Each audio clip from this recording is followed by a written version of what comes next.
Assalamualaikum warahmatullahi wabarakatuh. Kita bertemu lagi di pembahasan soal-soal ujian sekolah matematika kelas 9 part 2. Di part 1 kita baru selesai di nomor 12, berarti kita ngelanjutin dari nomor 13. Di nomor 13 ada materi pola bilangan 3, 7, 11, 15. Suku ke-9 dari barisan di atas adalah ini kan baru, ini nomor soal ya.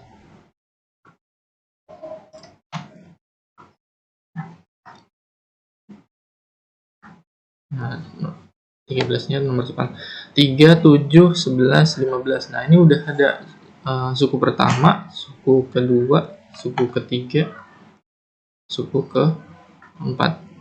Baru ada 4 nih.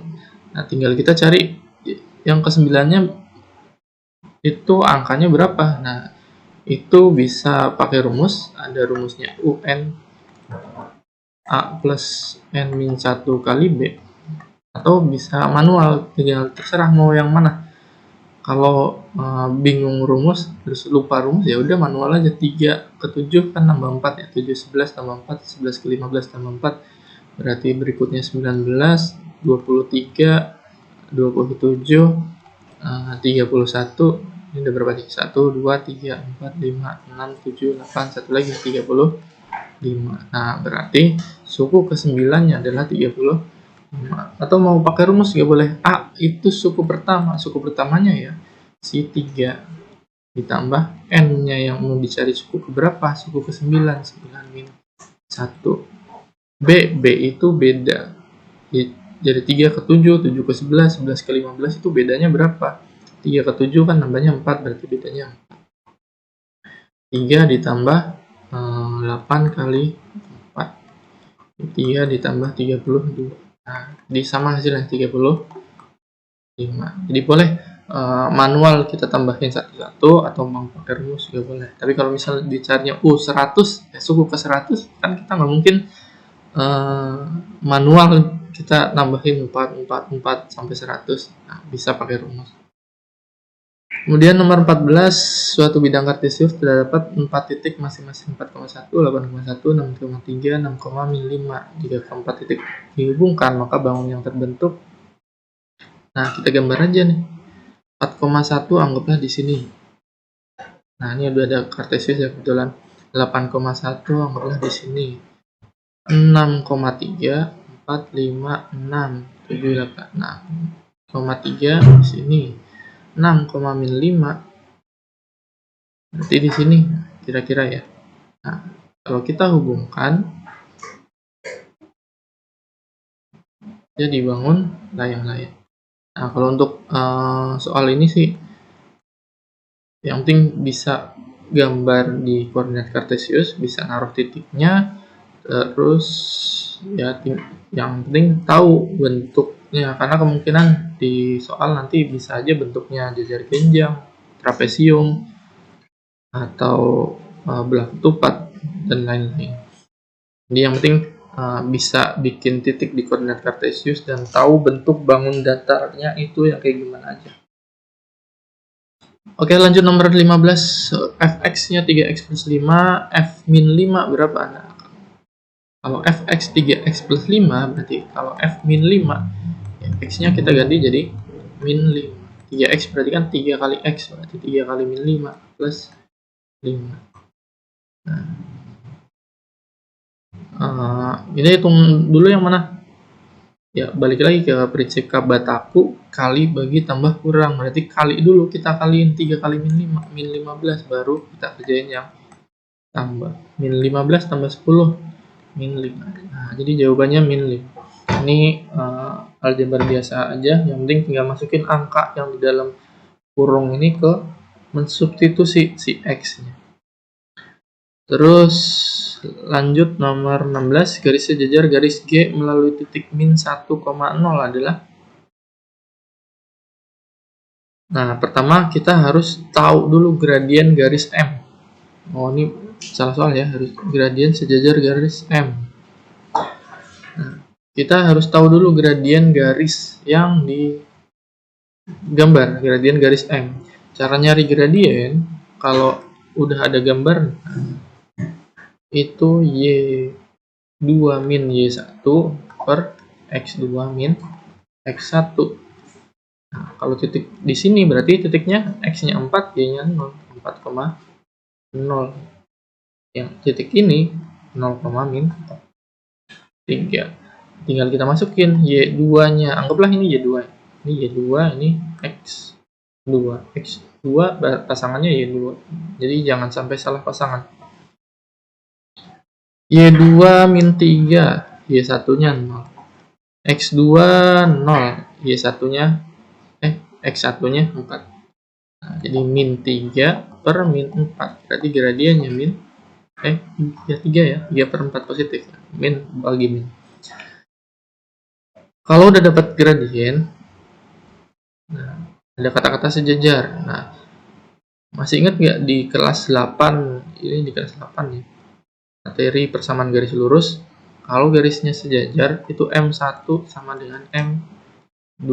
Nah, kalau tegak lurus, M1 kali M2 sama dengan min 1. Nah, karena ini garisnya sejajar, nah, berarti M1 sama dengan M2. Nah, yang garis M ini, gradiennya itu M1. Yang diketahui di gambar itu M1.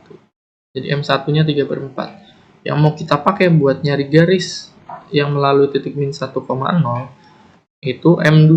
Nah, tapi karena berhubung sejajar, berarti gradiennya sama, ya udah berarti kita pakai gradien yang si 3 per 4. Cara nyari persamaan garis, Y min Y1, M X min X1.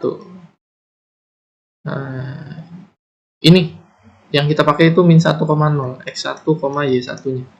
Jadi jangan 4,0, jangan 0,-3. 0,-3 sama 4,0 itu punyanya M. Nah, yang mau kita cari itu yang min 1,0.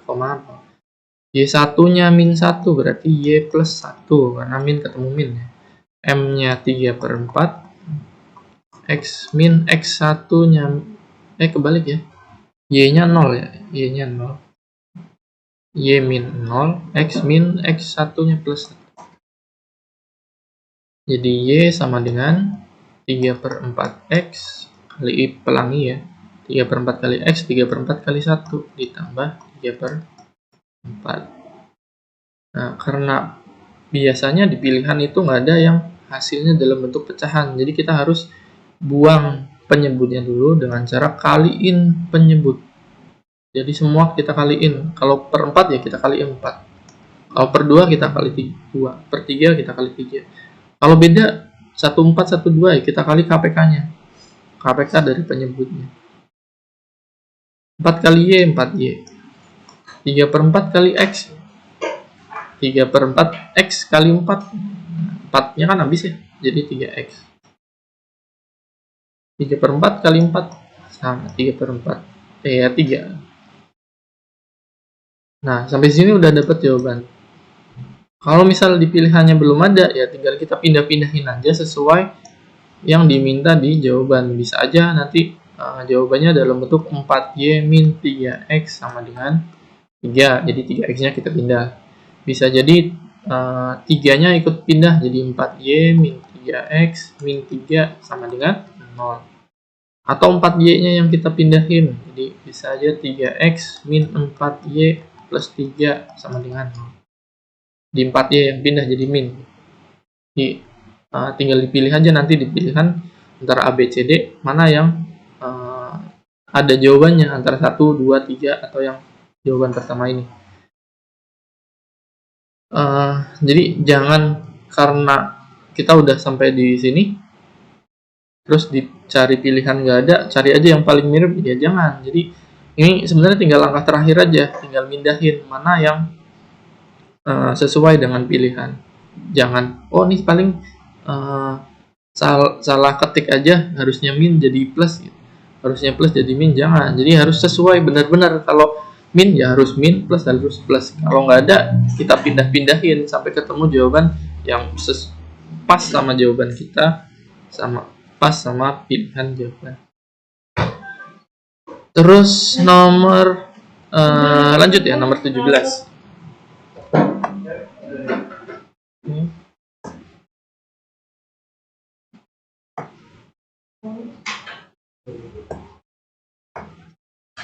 nomor 17. Nah, Abdul ingin pergi ke Pochinki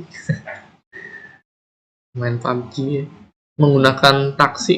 Nah, di kotanya terdapat 2 perusahaan taksi, yaitu Grab Taksi dan Taksi Gojek.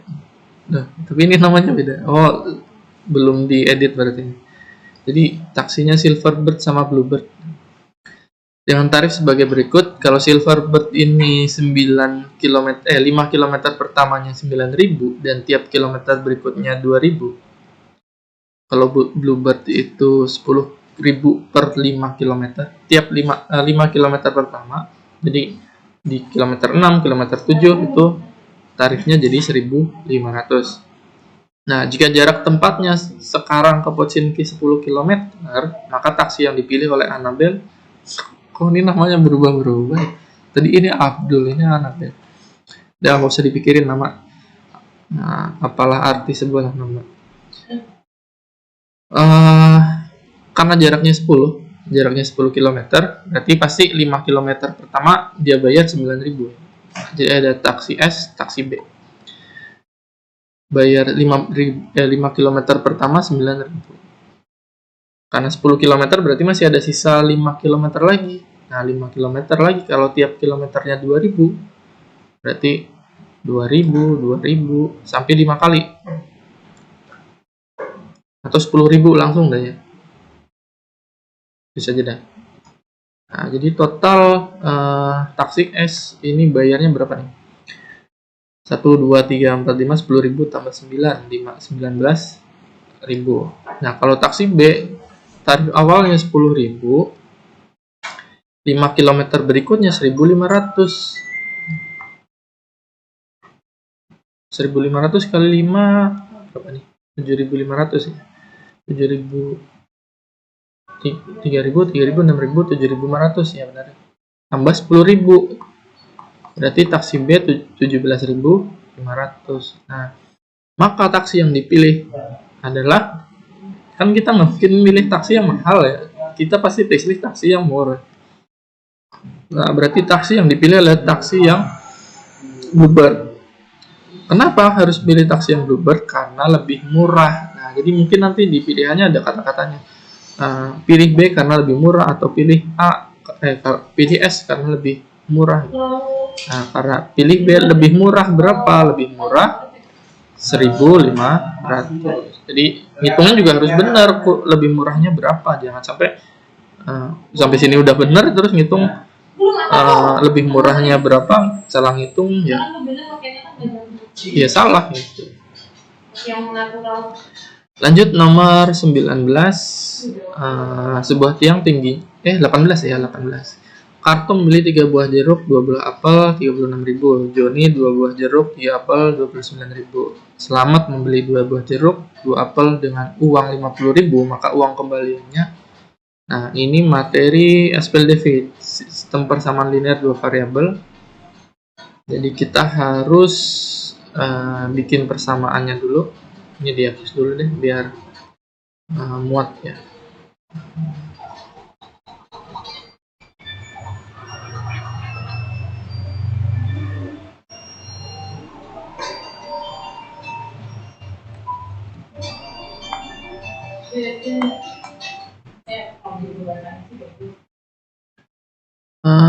Tiga jeruk, anggaplah 3J, ditambah 2 apel, 36.000. 36 aja lah ya, biar gampang hitung. Terus 2 jeruk, 2J, ditambah 3 apel, sama dengan 29. Nah, ini kan J-nya beda, A-nya beda. Biar kita bisa, cara menyelesaikan SPLDV itu harus dieliminasi atau disubstitusi. Eliminasi itu harus disamain salah satu variabelnya, boleh J-nya, boleh A-nya. Nah, kita samain J-nya aja deh, 3 sama 2. Nah, biar sama kan kita bikin jadi 6, berarti yang atas kali 2, yang bawah kali 3. 3 kali 2 berarti 6J, ditambah, semuanya harus dikali 2. Di 4A sama dengan 72. Terus kali 6, kali 3, 6J ditambah 9A sama dengan 27 tambah 6, 87. Nah, tinggal dikurang. 6J habis, 4A min 9A, jadi min 5A sama dengan min 15. Berarti A sama dengan min 15 per min 5. Jadi dapat 3. Nah, 3 itu berarti 3000 ya, karena 03-nya tadi kita hapus. Terus dapat A, kita cari J-nya. Cari J-nya, substitusi boleh yang atas, boleh yang bawah, mana yang lebih gampang aja. Kita coba yang bawah. 3A berarti 3 kali 3. 29. 2J tambah 9 sama dengan 29. 2J sama dengan 29 kurang 9 ya. 9 pindahkan min 20, berarti J sama dengan 10.000. Nah, berarti harga jeruk 10.000, harga apel 3.000. Nah, si Slamet beli 2 jeruk. 2 jeruk berarti 20.000. 2 apel berarti satu apel 3.000, berarti 2 apel 6.000. Nah, jadi totalnya 26.000. Kalau dia bawa duit 50.000, kembaliannya berapa? Ya udah, berarti tinggal 50.000 dikurang 26.000. Nah, berarti 50 dikurang 26, kembalinya 24.000. Ya. Jadi intinya kalau di SPLDV itu harus dieliminasi dulu. Nanti tinggal kalau udah dapat salah satu, substitusi. Kalau dapat dua-duanya tinggal masukin ke yang diminta. Next, nomor 19, sebuah tiang tingginya 12 meter berdiri tegak di atas tanah datar dari ujung. Nah, jadi ada tiang nih 12 meter.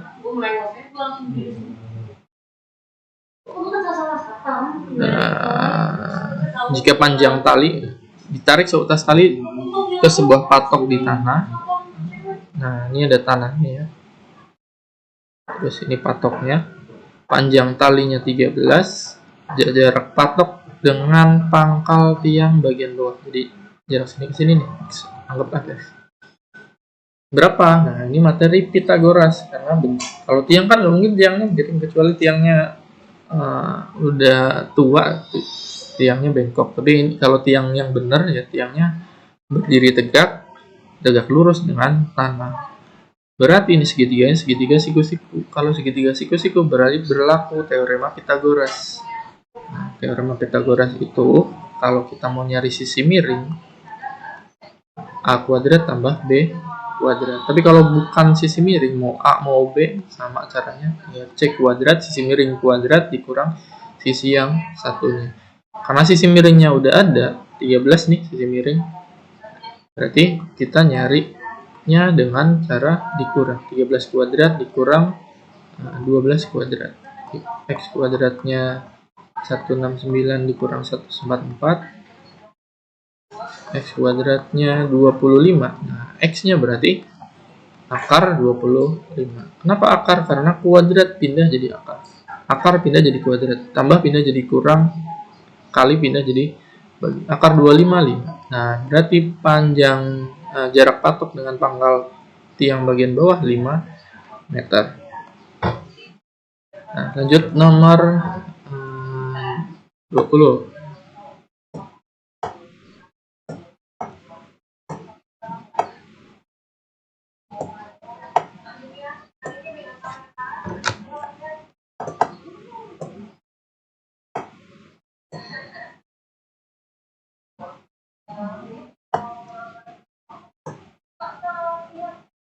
Mana sih? Oh, ini dia. Oke, nomor 20, sebuah prisma dengan alas berbentuk segitiga siku-siku, panjang sisinya 3, 4, dan 5, tinggi prisma 8, luas permukaan prisma. Nah, prisma bentuknya, alasnya bentuknya segitiga siku-siku.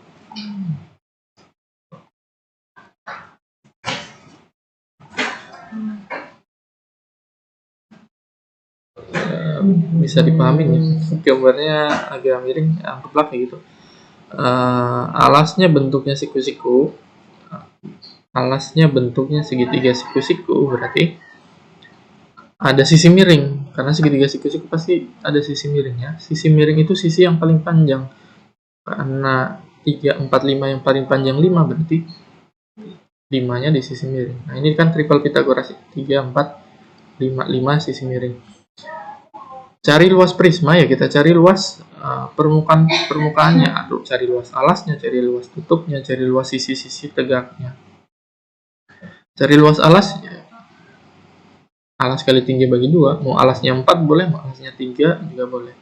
Di luas alasnya setengah kali 4 kali 3, 6 ya. Luas tutup dengan alas, karena prisma itu pasti sama alas dan tutupnya,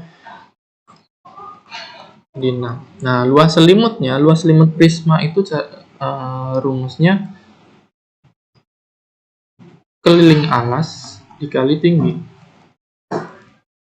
Nah, keliling alas ya 3, 4, 5 nih. 3, 4, 5, 12 dikali tingginya 8, 90. Nah, berarti luas permukaannya tinggal kita jumlahin, 6 tambah 6 tambah 96, 12, 108 cm.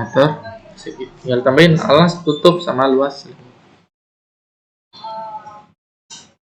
Nah, lanjut ya, nomor 21. Nah, sebuah tempat penampungan air berbentuk balok 3x1x1 akan diisi menggunakan keran yang debitnya 200 liter per menit. Waktu yang dibutuhkan sampai bak air penuh. Nah, ini masih bangun ruang sisi datar, tapi kalau yang nomor 20 cari luas, nomor 21 kita cari apa ya? Volume. Volume balok itu rumusnya P kali L kali T. 3 kali 1 kali 1. Kebetulan gampang contoh soalnya. Nanti di soal ujian mungkin lebih susah dikit. 3, tapi caranya sama. 3 kali 1 kali 1 berarti 3. Karena satuannya meter, berarti 3 meter kubik. Nah, kan kalau kita mau nyari tahu berapa banyak waktu yang dibutuhkan keran sampai baknya penuh, kerannya ini satuannya liter per menit, berarti volumenya kita harus jadiin ke liter.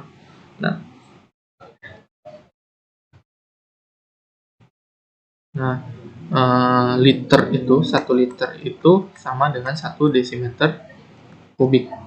Nah, jadi kalau meter ke desimeter kan turun 1 meter, desimeter, sentimeter, turun 1. Tapi karena pangkat 3 berarti sekali turun dia dapat 3. Nah, jadi yang tadinya 3 meter kubik jadi 3000 desimeter kubik atau 3000 meter. Nah, nyari waktunya tinggal kita bagi. Jadi waktu yang dibutuhkan 3000 liter, 3000 liter. Oh ya, ini salah. 3000 liter dibagi 200. Nah, ini waktu yang dibutuhkan 15. Ini coret ya. 30 bagi 2, 15 menit.